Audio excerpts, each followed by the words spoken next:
Bonjour à tous, on se retrouve pour une nouvelle vidéo tutoriel à propos de Sketchbook. Comme ceux qui suivent ma chaîne depuis quelques temps l'ont peut-être remarqué, euh, ma chaîne s'appelle désormais ImagineCAD. En fait, j'ai voulu qu'elle s'ouvre à d'autres logiciels de CAO, pas seulement SolidWorks. C'est pour ça que aujourd'hui je vous présente une vidéo sur Sketchbook. Donc on va essayer de refaire cette Bugatti. On va pas tout faire bien sûr, ce serait trop long, mais je vais vous donner les principales fonctionnalités que j'ai utilisées et ma méthode.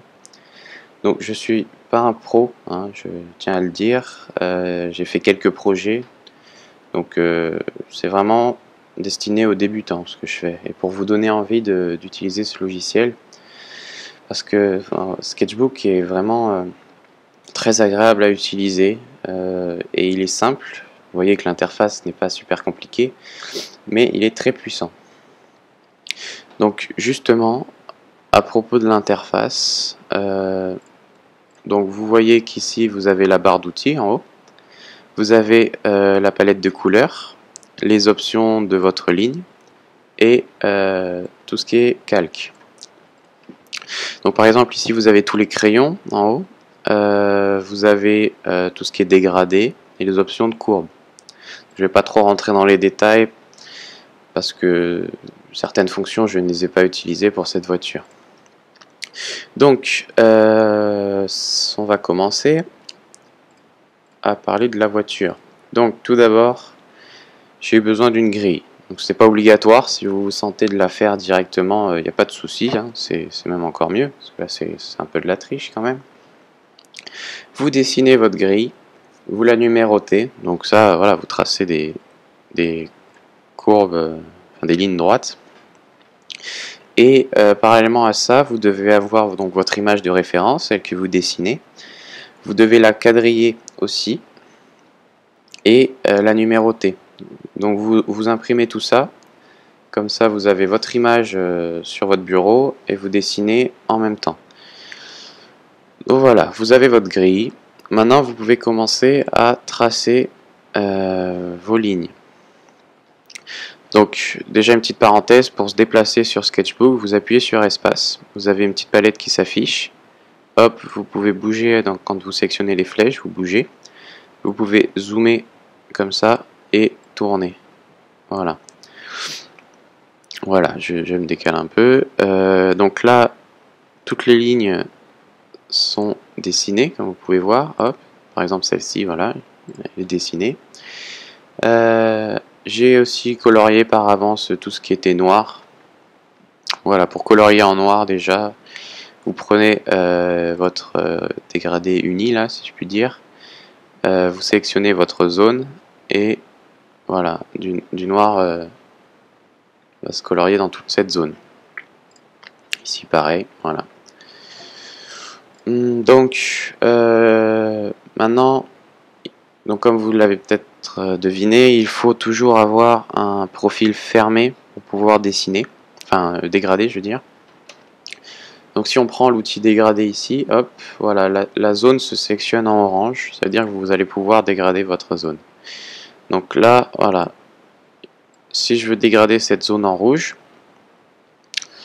donc voilà, imaginez que j'ai ça au début, voilà, donc je peux déplacer tous les points. C'est pour ça que je dis que c'est vraiment très puissant. Vous pouvez rajouter autant de points que vous voulez pour faire un dégradé différent. Vous rajoutez des points de couleur, vous changez la couleur ici, voilà, ça vous donne une couleur différente, plus forte là. Vous pouvez même changer l'opacité. Donc voilà. Hop, la zone est coloriée. Donc comme je vous l'ai dit, hein, je vais pas tout colorier, c'est vraiment vous qui allez vous amuser. Hein. Donc ensuite, si je prends le corps, voilà, déjà fait, hop, vous obtenez ça à la fin. Bon, ça commence à ressembler à quelque chose quand même, mais bon, il manque un peu les réflexions. Hein, hop, on les ajoute. Voilà, ça donne quand même un peu plus de réalisme. Donc les réflexions, c'est très simple à faire. Hein. Vous dessinez votre profil, comme ici, là, voilà, toutes les lignes ont été faites. Et vous appliquez ensuite une couleur unie ou alors un dégradé très léger en blanc. Et vous allez ensuite changer l'opacité des couleurs. Donc si je prends celle-ci, elle est voilà, à 68%. Donc du coup on voit ce qu'il y a derrière, donc c'est une réflexion. Alors ensuite, une fois que vous avez fait tout ça, donc le plus gros du travail est fait, hein, bien sûr. Il vous manque un petit peu la mise en scène, donc déjà vous rajoutez les ombres. Voilà, comme ça, ça donne encore plus de réalisme. Et ensuite, vous ajoutez votre sol. Donc c'est un cadre tout simplement avec une zone ici coloriée. Voilà. Et ensuite, bah, le fond c'est vraiment comme vous voulez. Moi j'avais fait un peu n'importe quoi. Voilà, j'avais dessiné des lignes au hasard et puis à l'aérographe, donc l'outil qui est ici. Et ça m'avait donné quelque chose de sympathique, je trouve. Donc voilà, votre voiture est terminée.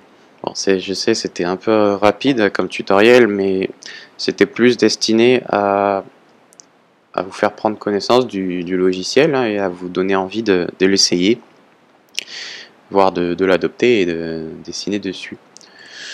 Donc j'ai pas expliqué toutes les fonctionnalités, bien sûr, il y en a plein, hein.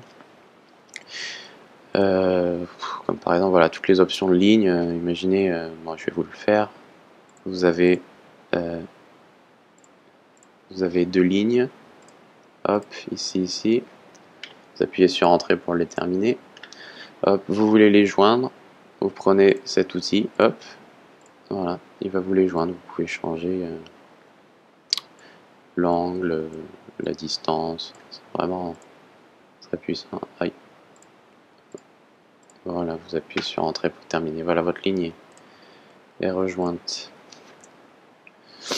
Voilà, vous avez même un outil texte, vous pouvez modifier la pression des traits, donc c'est vraiment très puissant comme logiciel.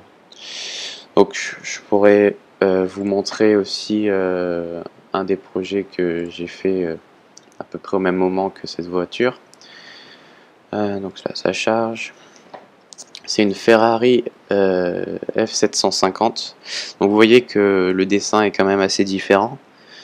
Là c'est un peu plus réaliste que l'autre qui était un peu stylisé. La Bugatti elle était un peu... Enfin vous voyez que c'était un dessin quoi.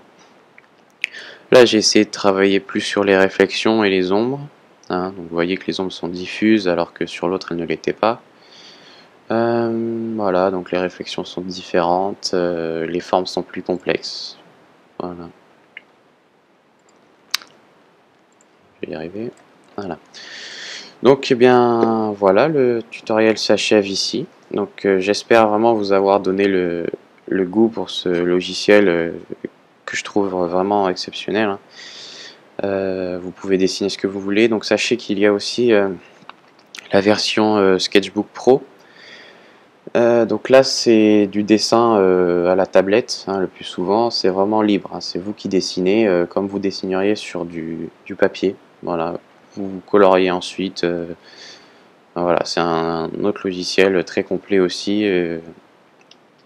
Donc vous pouvez y dessiner ce que vous voulez, hein, des voitures, ce que vous voulez vraiment.